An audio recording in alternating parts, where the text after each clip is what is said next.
Cuando se niega la corona española, no solamente al perdón que engrandece a los pueblos, y además no hay una respuesta oficial, no solamente es un agravio al presidente, al hombre, sino al pueblo de México.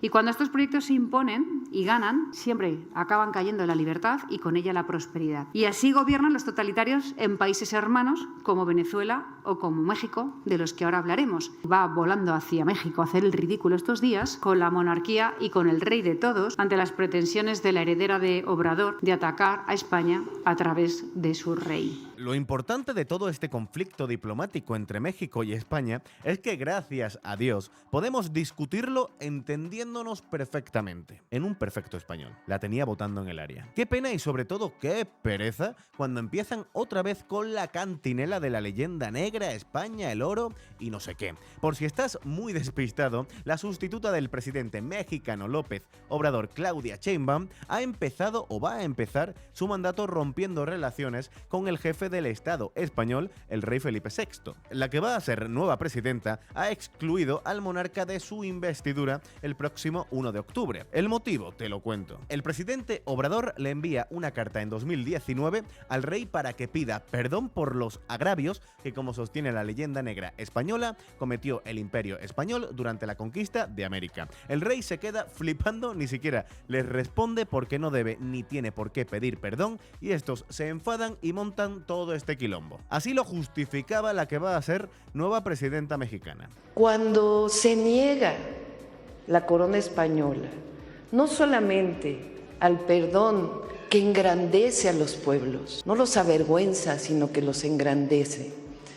Y además no hay una respuesta oficial al presidente de la República, pues evidentemente no solamente es un agravio al presidente, al hombre, sino al pueblo de México. Nos sentimos orgullosos de los pueblos originarios, nos sentimos orgullosos de nuestra historia, de nuestros héroes, de nuestras heroínas y nos sentimos orgullosos del presidente Andrés Manuel López Obrador. Pero lo peor de todo es que no son solo estos los recelosos de un pasado común y fructífero, sino que en nuestro Congreso tenemos personajes, por ser generosos, que están del lado de Sheinbaum y Obrador. Y hoy la parafraseo yo, que es viva México, cabrones. Ya está. El rey fue a cara de perro a Bolivia. El rey cometió, desde mi punto de vista, una falta de respeto enorme en la toma de posesión de Gustavo Petro, intentando humillar al presidente de Colombia en su toma de posesión, no levantándose ante la espada de Bolívar. Y después de eso es evidente que México no invita al rey porque el rey es un problema para las relaciones internacionales basadas en el respeto mutuo y en los derechos humanos. Pero optó por la arrogancia y por el desdén. Y hoy está pagando un precio por esa enorme torpeza diplomática. Es lógico que un rey que no respetó no sea respetado. Les da lo justo para terminar el día. ¿Para qué opinar si para ello está la presidenta de la Comunidad de Madrid, Isabel Díaz Ayuso, quien en un acto en Pamplona aprovechaba para defender al rey frente a los delirios de estos mandatarios mexicanos? Que no todos los mexicanos. México y España deben estar unidas y mirar hacia el futuro, no reinventar un pasado con sus luces y sus sombras. Suscríbete al canal para estar al tanto de toda la actualidad política. Dale al botón de me gusta si apoyas al rey de España y comenta cuál es la mayor barbaridad que has leído o escuchado acerca de la leyenda negra española. De hecho, Navarra ha hecho España y ha contribuido a su expansión a través de conquistas, de misiones, de batallas, como la de las Navas de Tolosa, o mediante la fundación de prestigiosas instituciones como la Cámara de Comptos, el Tribunal de Cuentas más antiguo de España. Vuestro régimen foral tiene más de 40 años y es heredero de vuestra historia como reino, que ya me conozcan los nacionalistas aquí, como reino. Y ahora os quieren arrebatar vuestro encaje fructífico y pacífico de la España de siglos para ser un instrumento más de los delirios nacionalistas, secesionistas. Y lo que quieren sobre todo es, y lo que pretenden es transformar Navarra por miedo del terror, de la coacción, como decía, para vivir de la administración del dinero público y promocionar uno de los negocios más corruptos y rentables que existen, que es la identidad. Dividirnos por ahí. Y cuando estos proyectos se imponen y ganan, siempre, siempre, por mucho que digan, siempre acaban cayendo la libertad y con ella la prosperidad. Siempre es siempre. Así gobierna el nacionalismo, siempre. Y así gobierna el socialismo con el nacionalismo, siempre. Y así está gobernando Pedro Sánchez. Y así gobiernan los totalitarios en países hermanos como Venezuela o como México, de los que ahora hablaremos. Aquí tienen testimonios en la sala, pregúntenles a ellos, porque ya se lo dirán ellos también. Yo ya perdí un país, no quiero perder otro.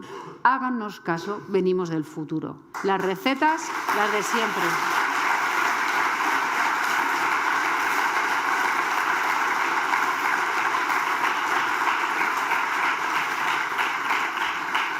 Pero no, Navarra no solo es española, es que es el corazón de España. Es la dinastía fundadora de todas las monarquías españolas.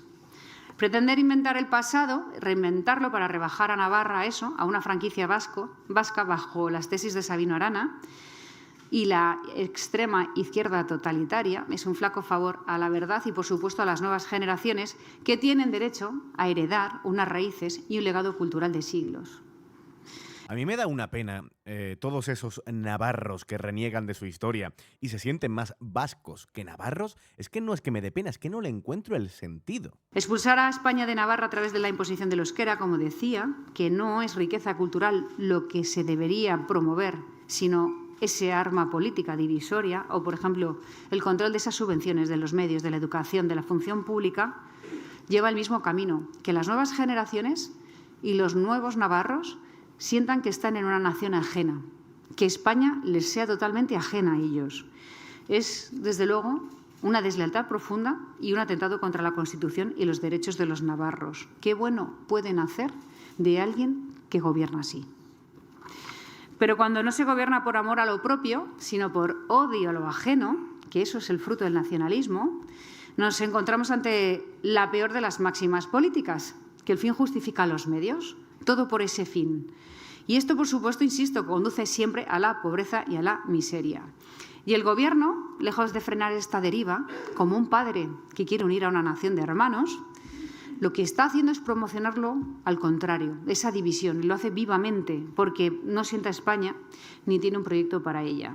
Solo vive de insultar, por ejemplo, a la Comunidad de Madrid y a otras tantas regiones que vemos la vida de otra manera, y que, desde luego, no nos vamos a dejar doblegar por la imposición de unas políticas que los ciudadanos no han votado en las urnas. La política como un mecanismo de confrontación en vez de un mecanismo de unión. Todo sea por dividirnos. Cuando en este país, gracias a Dios, y también nos pasa con nuestros hermanos hispanoamericanos, tenemos más cosas que nos unen que nos separan. Pero siempre tenemos que buscar la confrontación, el odio, la revancha, el inventarse, reconstruir la historia. Pero eso pasa tanto en Hispanoamérica como aquí en España, amigos.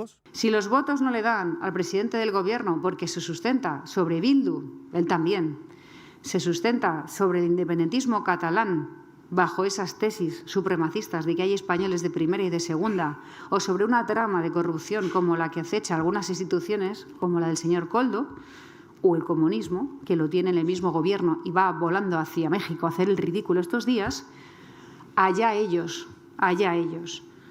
Pero es muy triste no poder llamar a las urnas en positivo a los ciudadanos, porque has hecho un balance de gestión, porque has conseguido grandes cosas. Es muy triste no poder llamar en positivo, porque solo vives de que no gobiernen los otros. Pero no gobierna la derecha. Enhorabuena. Y si Navarra, País Vasco, Cataluña siguen gobernados por proyectos liberticidas, antiespañoles, antidemocráticos, autoritarios, insisto que la prosperidad, por supuesto, que se va a hundir por muchas promesas que hagan, por mucho dinero que se supone hay, que no hay, y que van anunciando por los medios como promesas durante estos días. Esa estrategia de la carcoma, que perjudica a todas las instituciones, las va minando desde dentro, van colocando a los afines, a los activistas políticos, a los más cercanos al poder. Esa trama para que luego nunca haya una alternancia política y se mantengan los mismos, hagan lo que hagan, gestionen como gestionen, llega todo, lo impregna todo, no solo a la empresa. Lo hace con la prensa libre, lo hace con la Guardia Civil, lo hace con cualquier cosa que le recuerde a España, para entregarse, eso sí, a los mafiosos, para acabar con la discrepancia, pero acusar de fascista al que se oponga, para criminalizar, por ejemplo, a los jueces, pero normalizar el crimen, como ha pasado en Venezuela o como está pasando en México. Y aprovecho para reiterar nuestro compromiso con la monarquía y con el rey de todos ante las pretensiones de la heredera de Obrador de atacar a España a través de su rey.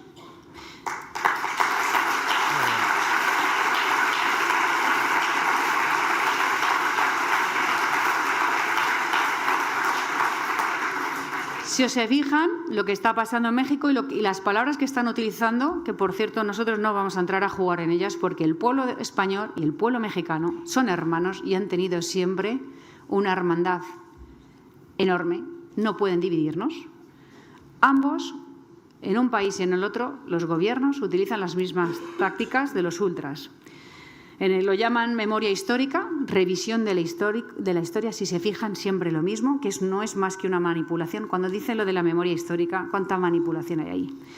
Y no digamos ese agravio populista, en lugar, insisto, de aplicar políticas en positivo para los ciudadanos. Ahora la culpa de la situación de un país u otro son los siglos de atrás, ¿de verdad? Están todos, eso sí, unidos por la animadversión y el odio a todo lo español, para ir a la contra, para dividir a la población y para imponer sus proyectos a la fuerza, y no hay derecho. En este punto sabíamos de los intereses de Zapatero, hablando ahora de Venezuela, y sabíamos que siempre se caracterizó por ser un hombre que por la espalda trabajaba para favorecer la tensión, los pactos de Estella, el todos contra uno, romper con el espíritu de Ermua, con la sociedad unida, porque una sociedad unida es muy fácil de dirigir. Y ahí nos entrega a las dictaduras bolivarianas, a los pactos con los más extremistas, y lo peor de todo es que ha secuestrado también al presidente del Gobierno, a Pedro Sánchez, que ahora es preso de Zapatero y está permitiendo hundir la imagen de España en el mundo con su connivencia con la dictadura. No se puede caer más bajo. No se puede caer más bajo. Ayer la propia María Corina Machado reconocía el papel de Zapatero en estas negociaciones para el exilio de Edmundo González y reconocía que Zapatero lucha por el régimen chavista. Lucha por los intereses del régimen, de un régimen que innegablemente es una dictadura. El expresidente de España, socialista, ayudando a un régimen dictatorial. Pero aquí nadie levanta la voz. Al contrario, algunos medios como El País, Público, El Diario.es, alabando, agradeciendo el papel de Zapatero en estas negociaciones. Increíble.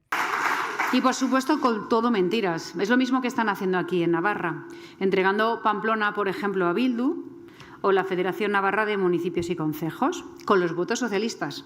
¿Cabe mayor traición? Recuerdan lo de no pactaré con Bildu, no dormiría con Podemos en el gobierno, la amnistía es un atropello constitucional. ¿Y qué tal la de traeré a Puigdemont ante la justicia? Esos.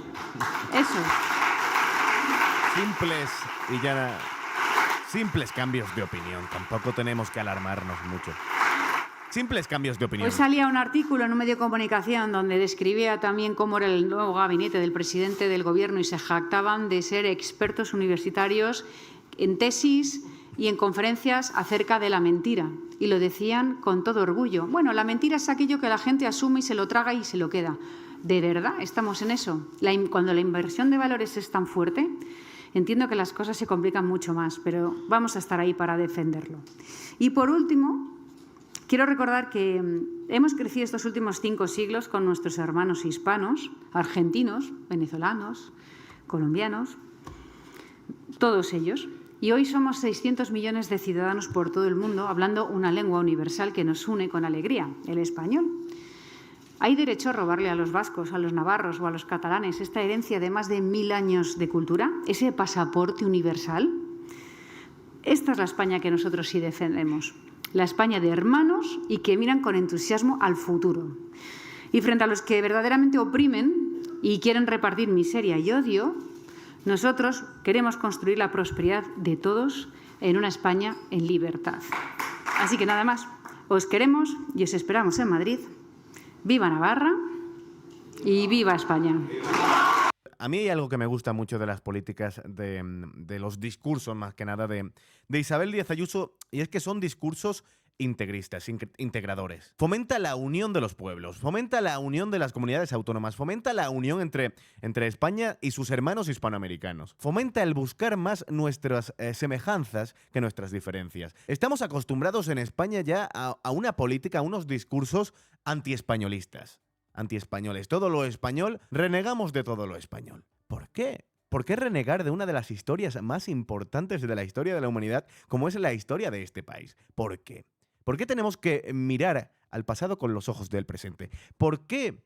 ¿Por qué, amigos hispanoamericanos? ¿Por qué? ¿Por qué seguís con esa leyenda negra? ¿Por qué seguís pensando que España lo que hizo fue allí únicamente robar, violar, matar y llevarse el oro? España no debe pedir perdón. España no tiene por qué pedirle perdón a nadie. México ni siquiera existía. España no conquistó México. Incluso tampoco podríamos hablar de España. Crear este tipo de conflictos institucionales por el pasado, cuando no hay necesidad ninguna. Le envían una carta al rey de España para que pida perdón por los delitos que cometió España en México, por la invasión española en México. Y el rey, como muy bien hace, pues no le echa ni puñetera cuenta a estos tíos, y estos tíos ahora se enfadan y no invitan al rey de España a la proclamación, a la investidura de la nueva presidenta de México. Pues, ¿qué quieres que te diga? A ustedes allá. A mí me genera una satisfacción, un gozo, un placer escucharos decir tantas tonterías en nuestra lengua común.